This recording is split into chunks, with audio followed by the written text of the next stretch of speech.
Tachahau, Wodomingce Secika. Apa kabarnya sedulur? Semoga kita dalam keadaan sehat semua ya. Jumpa lagi dalam online experience kita spesial Imlek hari ini. Saya mengucapkan selamat Hari Raya Imlek bagi Bapak dan Ibu yang merayakan. Gongsi Facai. Semoga berkat Tuhan melimpah atas hidup kita tahun ini. Saya juga mengucapkan terima kasih bagi Bapak dan Ibu yang Kristen maupun yang bukan Kristen yang menyaksikan tayangan ini. Semoga tayangan ini bisa menjadi berkat untuk kita semua. Bagi Bapak dan Ibu yang merayakan Imlek, tentunya di tahun ini sangat terasa sekali ya perbedaannya. Karena kita masih mengalami masa COVID-19 ini. Di mana biasanya dalam merayakan Imlek, kita bisa berkumpul dengan keluarga dari berbagai kota. Kemudian yang paling ditunggu-tunggu tentunya ada angpau ya. Tapi dengan adanya teknologi yang serba canggih sekarang, tentunya hal itu tidak menjadi halangan untuk kita tetap berkumpul bersama dengan keluarga. Hal itu bisa kita lakukan dengan menggunakan video call, telepon, dan lain sebagainya. Dan marilah kita senantiasa berdoa supaya pemerintah bisa mengatasi pandemi ini secara cepat dan tepat.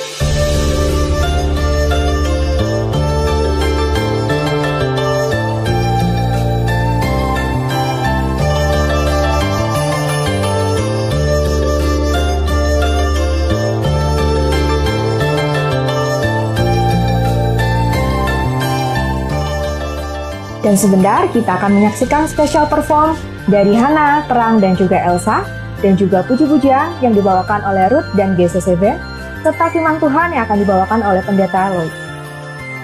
Semua tayangan ini spesial untuk Anda.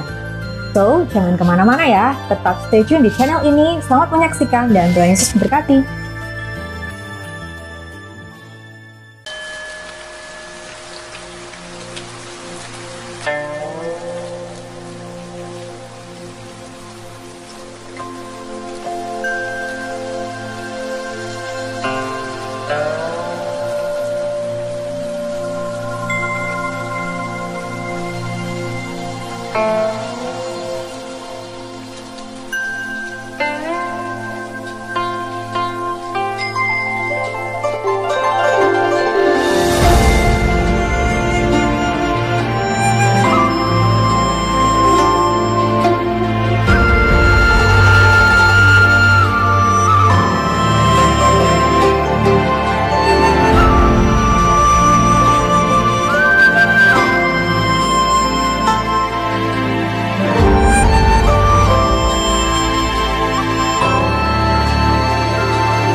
Apa kabar keluarga GCC Purwokerto, GCC Jakarta, dan The City Light Jakarta?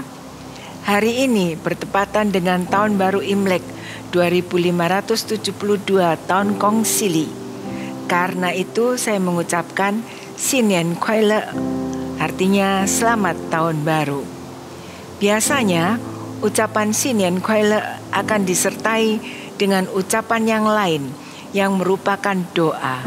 Kalau kita mengucapkan Xin Nian Kuai Le, Selamat Tahun Baru, akan disertai ucapan Sen Di Qian Gang, artinya semoga selalu sehat. Da Ji Tai Lei, artinya semoga diberkati dan dapat keuntungan besar. Bu Bu Kau Seng, artinya semoga maju terus, usaha meningkat. Wan Si Ruyi, artinya semoga semua keinginan terpenuhi. Nian Nia Yuyu, artinya semoga tiap tahun selalu makmur. Untuk menghafalkan kata-kata itu banyak yang lupa, sehingga dipersingkat dan yang sering diucapkan adalah Kong Si Fa Choi. Biasanya diucapkan untuk sesama rekan bisnis, artinya selamat tahun baru, berbahagia dan cepat kaya. Dan biasanya ditambah dengan kata-kata angpau nalai. Jangan lupa angpau berikan ke saya. Ini yang sering diucapkan saat tahun baru Imlek. Saudara-saudara, apa yang paling berkesan atau yang paling kita inginkan saat menyambut tahun baru? Entah itu tahun baru Imlek atau Lebaran atau tahun baru Masehi 1 Januari, yaitu kumpul keluarga, karena merupakan kesempatan emas bila bisa berkumpul dengan keluarga besar setahun sekali. Nah, biasanya kebanyakan keluarga akan pulang kampung untuk berkumpul dengan keluarga besarnya. Tetapi di tahun pandemik ini, pemerintah menghimbau dan sekaligus memberikan larangan untuk tidak berkumpul keluarga agar tidak menambah perkembangan virus COVID-19. Makan bersama yang diharapkan tentunya makanan yang enak-enak. Kali ini juga makan sendiri-sendiri di rumah masing-masing. Memberi penghormatan kepada orang tua, juga memberi angpau untuk orang tua. Untuk tahun ini bisa melalui WA call atau angpau bisa ditransfer untuk orang tua. Di samping makan bersama, juga bagi-bagi angpau. Angpau diberikan untuk orang yang belum menikah, dan bagi yang sudah menikah harus belajar untuk memberi angpau bagi anak-anak kecil. Saling bersilaturahmi, berbagi cerita, pengalaman selama setahun, menjalin kasih, mengayomi, dan saling memaafkan. Saling mengucapkan selamat dengan pengharapan baru agar semua berjalan sukses, baik, sehat, keuangan lancar, hubungan dengan relasi juga menyenangkan. Berpakaian serba merah. Tahun baru Imlek ini jatuh pada tanggal 12 Februari 2021 hari ini, berdasarkan kalender Tionghoa 2572 tahun Kong Sili. Tahun baru Imlek itu dikenal sebagai tahun festival musim semi bagi para petani dengan beralihnya musim dingin ke musim semi. Mereka berdoa dan mengucap syukur dengan harapan agar di tahun baru ini seluruh keluarga diberi rezeki berlimpah. Alam dan tumbuhan hidup yang semula membeku karena musim dingin berubah jadi hidup kembali. Ini menunjuk tentang umat yang dulunya hidup dalam kecemaran dan ancaman bahaya berubah jadi berpengharapan dan bersukacita. Tahun baru Imlek ditandai dengan warna merah sebagai lambang gembira, sukacita, dan harapan yang baik di tahun yang baru dijelang.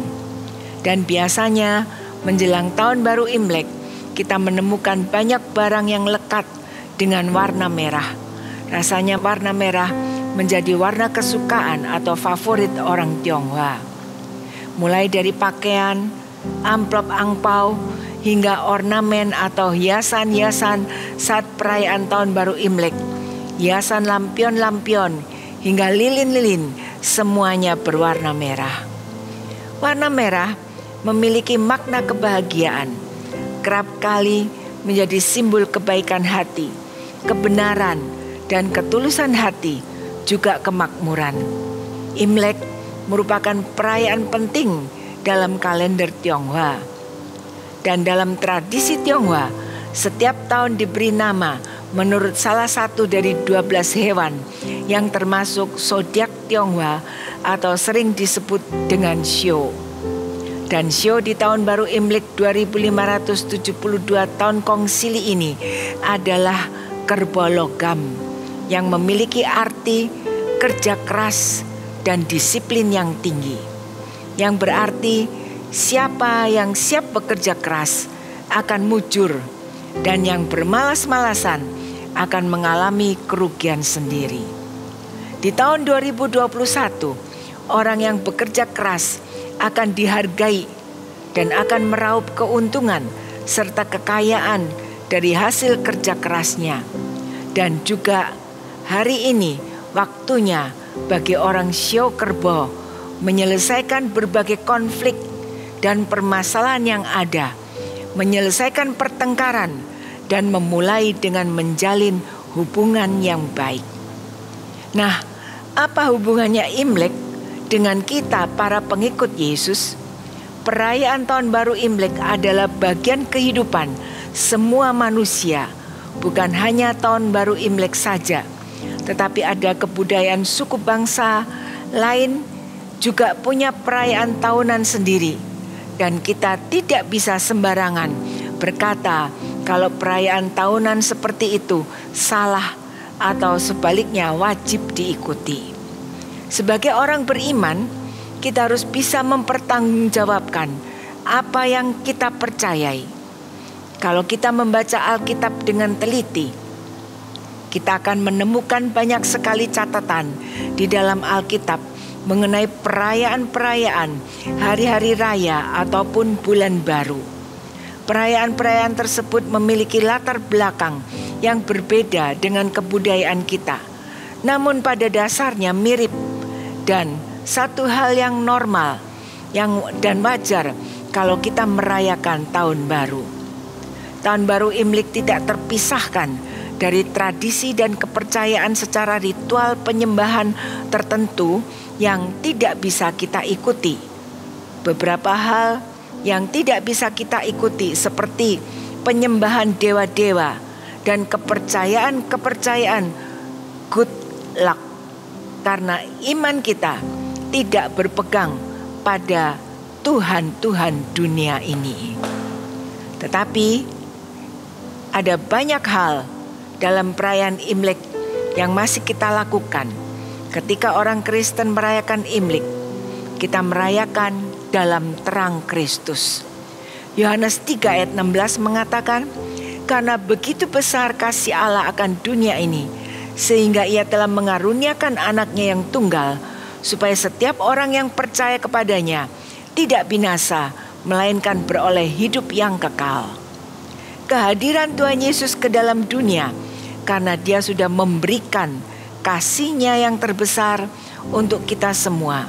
Dia merupakan pemberian terbesar dan termulia untuk kita semua. Tuhan Yesus adalah angpau terbesar dan terbaik untuk kita semua. Tetapi ini sering tidak dihargai dan kita masih mencari yang lain. Kehadiran Tuhan Yesus merupakan hadiah termulia karena orang yang mau menerima dan percaya kepada Tuhan Yesus sebagai juru selamat, jiwanya akan diselamatkan. Jadi, keselamatan merupakan hadiah istimewa atau anugerah terbesar dari Bapa Surgawi yang diberikan untuk kita semua melalui Tuhan Yesus Kristus. Ada dua hal yang bisa dilakukan pada hari raya Imlek. Yang pertama, tradisi memberi pada hari raya. Tradisi yang paling dinantikan adalah pemberian angpau. Anak-anak dan mereka yang masih single akan berbahagia menerimanya. Kisah Rasul 20 ayat 35, Tuhan Yesus berkata, adalah lebih berbahagia memberi daripada menerima. Ayat ini rasanya kurang masuk akal, karena saat kita memberi, kita kehilangan, mengurangi apa yang kita miliki. Entah itu berupa benda fisik yang nyata, uang atau tenaga. Bukankah kebanyakan orang lebih suka menerima daripada memberi? Semua orang lebih suka menerima daripada memberi. Misalnya, menerima perhatian, menerima hadiah, dan lain-lain. Di sini, Tuhan Yesus mengajarkan agar kita bisa belajar memberi, walaupun kita merasa lebih berbahagia saat menerima, tetapi kita akan lebih berbahagia lagi saat kita bisa memberi. Seringkali kita kesulitan untuk memberi. Ini menunjukkan bahwa kita gagal menyadari betapa banyak yang telah kita terima dari Tuhan, dan sering kita merasa kurang dan merasa tidak cukup. Mengapa? Karena kurangnya bersyukur dengan berkat Tuhan yang kita terima. Lukas 7 ayat 36-50 diceritakan tentang seorang perempuan berdosa yang datang ke rumah di mana Tuhan Yesus sedang makan, dan dia datang untuk meminyaki kaki Tuhan Yesus. Apa yang dikatakan oleh Tuhan Yesus tentang perempuan itu? Tuhan Yesus berkata bahwa perempuan itu telah banyak berbuat kasih, karena dosanya yang banyak itu telah diampuni. Memberi seharusnya menjadi gaya hidup sehari-hari pengikut Yesus. Kadang kita merasa sulit untuk memberi dalam kasih. Mungkin itu karena kita telah lupa betapa banyak kebaikan dan kasih yang telah kita terima dari Tuhan. Saat kita menyadari bahwa Tuhan telah memberi banyak untuk kita, ini harus mendorong kita untuk lebih banyak memberi untuk Tuhan, juga kepada sesama yang didasari dengan kasih. Semua orang percaya, baik tua maupun muda, besar atau kecil, bisa memanfaatkan kesempatan Imlek untuk mempraktekkan firman Tuhan dengan memberi. Mengapa? Karena saat kita memberi, maka pertama kita akan menerima. Ini merupakan logika sederhana. Jika semua orang hanya mau menerima dan tidak mau memberi, siapa yang akan memberi kepada mereka? Namun, jika semua orang percaya memilih untuk memberi satu sama lain, maka semua orang akan menerima. Yang kedua, memberi akan menolong kita untuk belajar merasa cukup dan percaya pemeliharaan Tuhan. Banyak orang tidak bisa memberi karena terus merasa kurang untuk dirinya sendiri. Tetapi dengan belajar memberi, kita akan melihat bahwa Tuhan yang mencukupkan segala kebutuhan kita. Sebuah keluarga petani hidup di sebuah kerajaan yang besar dengan raja yang adil dan bijaksana. Beruntung bagi siapa saja yang tinggal di sana karena tanahnya subur, keadaannya aman dan sentosa. Semua bisa hidup berdampingan tanpa pernah mengenal perang atau bencana. Setiap pagi petani itu pergi ke sawah dengan membawa bajak dan kerbaunya. Walaupun sudah tua, namun bajak dan kerbau itu selalu setia menemani bekerja. Sisi-sisi kayu dan garu bajak itu tampak mengelupas. Begitupun kerbau yang sering tampak letih jika bekerja terlalu lama. Bajak dan kerbau itu merupakan harta paling berharga bagi petani itu. Tetapi tiba-tiba ada serombongan pasukan datang menghampiri petani itu dan meminta bajak dan kerbaunya dengan mengatakan bahwa itu adalah perintah raja. Petani itu kaget dan berkata, "Untuk apa raja meminta ini? Ini adalah barang tua dan merupakan hartaku satu-satunya. Tanpa ini, aku tidak bisa bekerja dan hidup." Tetapi kepala pasukan hanya berkata, "Itu perintah raja," dan mereka hanya menjalankan tugas saja. Akhirnya petani itu pasrah dan menyerahkan bajak dan kerbaunya kepada raja dan berkata, "Hamba hanya pasrah. Walaupun hamba merasa sayang dengan harta satu-satunya ini, namun hamba ingin membaktikan diri kepada Baginda. Terimalah pemberian ini." Raja tersenyum, lalu ia memanggil pengawal dan menyuruh membuka selubung di dekat taman. Ada apa di balik selubung itu? Bajak dan kerbau yang muda sebagai pengganti apa yang telah diberikan oleh petani itu kepada raja. Raja mengatakan, "Aku telah mengenal engkau lama dan aku memperhatikan apa yang kau kerjakan setiap hari. Dan saat aku meminta bajak dan kerbaumu, aku sedang menguji apakah engkau tetap menjadi orang yang baik. Engkau telah rela memberikan harta berharga bagiku, maka sekarang terimalah hadiah dariku, karena engkau layak menerimanya." Tidak banyak orang bisa berlaku seperti petani ini. Hanya sedikit saja orang yang mau memberikan harta terbaik yang dimilikinya kepada orang lain. Petani ini termasuk orang yang sedikit dari orang-orang yang sedikit itu. Dan petani ini sudah sedikit memberi pelajaran baik untuk kita semua. Yang ketiga, memberi itu anugerah Tuhan. Memberi tidak hanya memuliakan Tuhan, tetapi juga merupakan anugerah Tuhan. Sebenarnya Tuhan tidak memerlukan kita untuk memberi kepadanya, tetapi kita akan mengalami sukacita ketika kita bisa memberi kepadanya.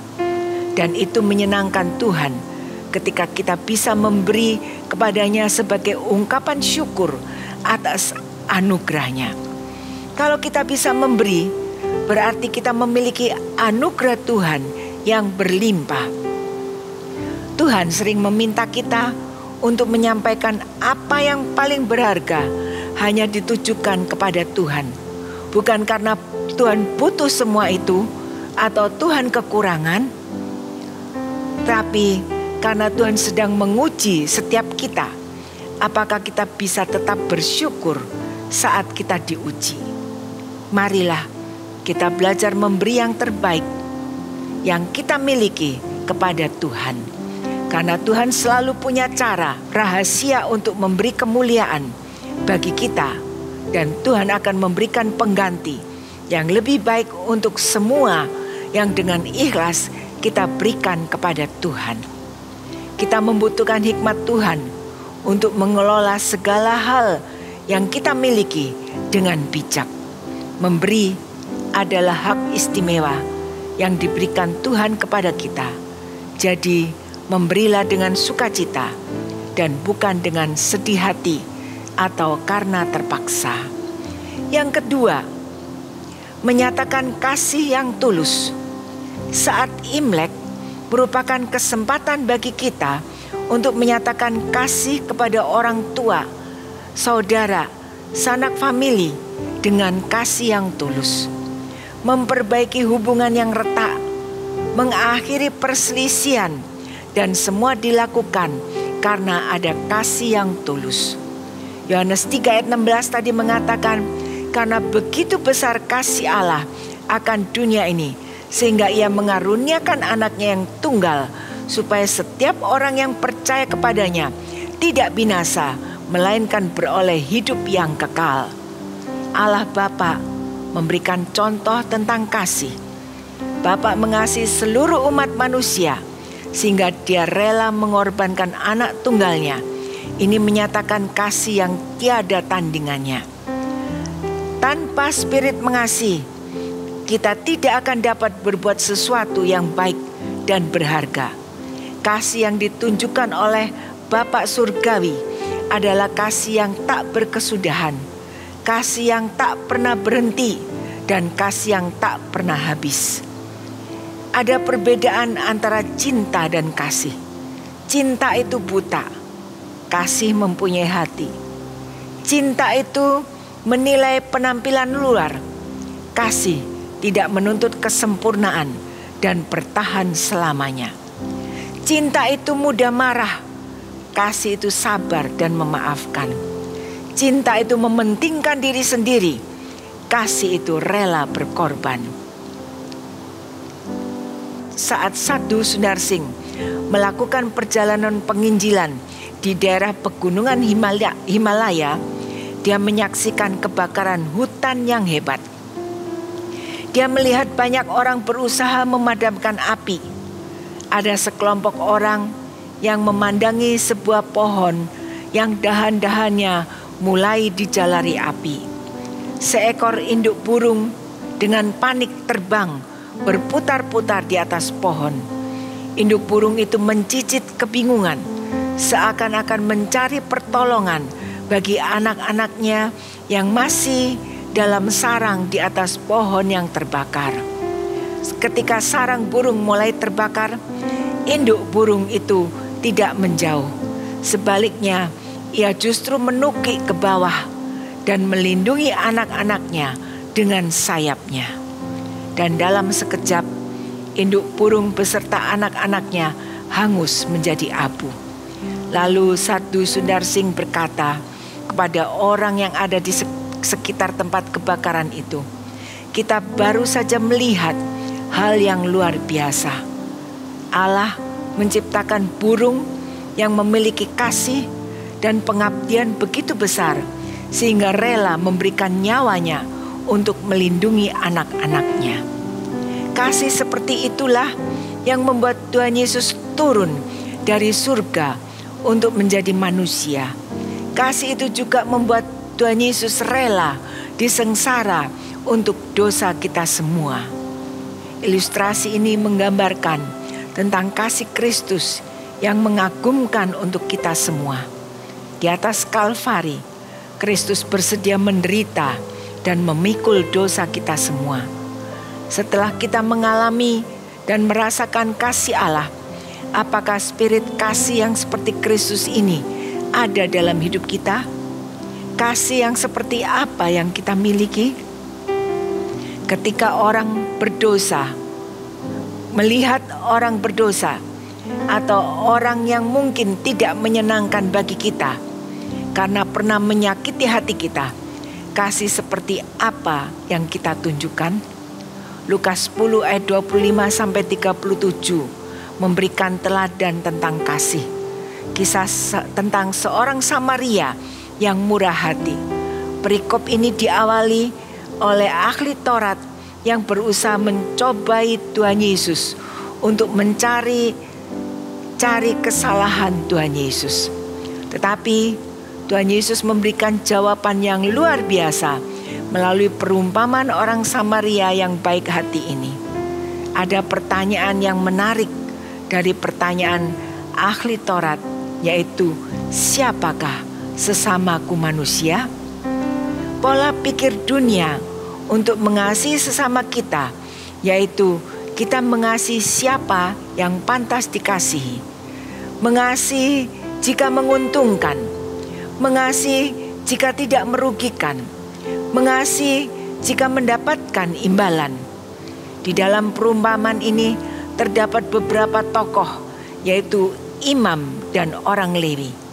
Pada saat itu seorang imam dan Lewi dipandang sebagai orang baik, orang rohani yang seharusnya ketika melihat orang yang menderita akan menolong orang tersebut. Tetapi ini tidak. Di perumpamaan ini, kedua orang itu hanya melihat orang yang terluka setengah mati dan hanya melewati dari seberang jalan dan mengabaikannya. Berbeda dengan orang Samaria. Pada zaman itu, orang Samaria adalah musuh bebuyutan orang Israel. Tetapi orang Samaria ini tergerak hatinya untuk menolong orang tersebut. Bahkan bukan hanya menolong, orang Samaria ini juga membawanya ke penginapan dan memberikan uang kepada pemilik penginapan untuk merawat orang tersebut. Orang yang dianggap kafir dan tidak layak justru yang memberikan pertolongan yang maksimal. Berbicara tentang kasih, tidak semua orang yang menyebut dirinya Kristen, orang yang rohani, adalah orang yang berlimpah dengan kasih. Contohnya seperti imam dan orang Lewi yang hanya lewat begitu saja dan tidak peduli. Kasih seharusnya sebuah ekspresi, sesuatu yang muncul dari dalam diri, dari hati keluar menjadi tindakan, memiliki belas kasihan dan dapat menjadi berkat bagi orang lain. Kasih bukan sekedar impresi, hanya sekedar tindakan, hanya supaya terlihat baik, sekedar kasihan dan dilakukan untuk diri sendiri supaya orang lain melihat apa yang dilakukan. Kisah kasih orang Samaria ini menggambarkan tentang kasih yang tidak terbatas, bahkan kasih yang harus ditunjukkan terhadap orang yang membenci kita sekalipun, kasih yang berbuat lebih dari yang seharusnya. Orang Samaria ini bukan hanya menolong, tetapi juga membalut luka dan membawanya ke penginapan untuk dirawat tanpa memandang siapa yang ditolong, tanpa memandang suku dan agama. Tuhan Yesus juga sudah lebih dahulu mengasihi kita, dan Dia tidak memandang siapa kita. Dia mengasihi kita apa adanya. Dan kita membutuhkan kasih karunia Tuhan untuk memampukan kita mengasihi orang lain. Kisah orang Samaria yang murah hati bukan sekedar kisah teladan menolong orang lain tanpa pamrih. Kisah ini seperti cermin yang menunjukkan bahwa tembok-tembok keangkuhan diri yang sering membuat manusia mencari pembenaran diri, tidak menjalankan kebenaran, menutupi ketidakbenaran dan ketidaktaatan, ini semua harus dihancurkan agar kita bisa benar-benar memiliki kasih sesuai apa yang Tuhan inginkan. Amin. Mari kita berdoa. Merayakan tahun baru Imlek ini Tuhan, kami diingatkan tentang pemberian terbaik yang Tuhan berikan, yaitu pengampunan dosa, sehingga kami mendapatkan keselamatan kekal. Ajar kami untuk kami meneladan apa yang telah Tuhan lakukan, memberi yang terbaik, karena dengan memberi kami akan menerima, dengan memberi kami akan merasa berkat Tuhan cukup, dan kami bisa memberi karena itu merupakan anugerah Tuhan saja. Kami ingin menjadi pengikut Yesus yang mempraktekkan firman Tuhan, sehingga hidup kami dapat menjadi teladan bagi sesama kami. Tak henti-hentinya kami memohon perlindungan Tuhan. Beri kami kesehatan yang prima, dijauhkan dari segala sakit penyakit. Tuhan juga memberkati rumah tangga kami, beri kesatuan hati dalam keluarga, berkati usaha pekerjaan yang kami lakukan setiap hari, agar kami mendapat kesempatan untuk dapat menjadi penyalur berkat Tuhan bagi sesama kami. Tuhan memberkati setiap persembahan yang diberikan oleh anak-anak Tuhan untuk menunjang gereja Tuhan, sehingga kegiatan-kegiatan gereja dapat terus berlangsung. Saudara-saudara, terimalah berkat Tuhan. Tuhan memberkati engkau dan melindungi engkau. Tuhan menyinari engkau dengan wajah-Nya dan memberikan kasih karunia. Tuhan menghadapkan wajah-Nya kepadamu dan memberikan damai sejahtera. Berkat dari Allah Bapa, Allah Anak dan persekutuan Roh Kudus akan menyertai mulai hari ini sampai Maranatha Tuhan Yesus datang kembali yang kedua kalinya. Dalam nama Tuhan Yesus Kristus kami sudah berdoa. Amin. Sampai di sini ibadah kita hari ini. Sinian Kuaile dan Tuhan memberkati saudara semuanya. Teman-teman, kita telah menyaksikan tarian, pujian, dan firman Tuhan spesial Imlek hari ini. Saya mengucapkan terima kasih kepada tim GCC Purwokerto, dan juga Ibu Pendeta Lois yang telah menyampaikan firman Tuhan. Kami juga mengucapkan terima kasih bagi Bapak dan Ibu yang telah dengan setia memberikan persembahan. Tuhan Yesus memberkati. Selanjutnya, bagi Bapak dan Ibu yang ingin memberikan persembahan, bisa langsung mentransfer ke nomor rekening gereja yang tertera di layar Anda, ataupun bisa juga memberikan kotak persembahan yang ada di gereja.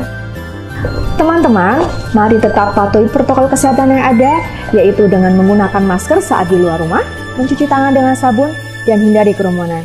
Sayangi diri Anda, keluarga, dan teman-teman Anda. Saya Cika, jumpa lagi dalam online experience kita Jumat depan. Tuhan Yesus memberkati.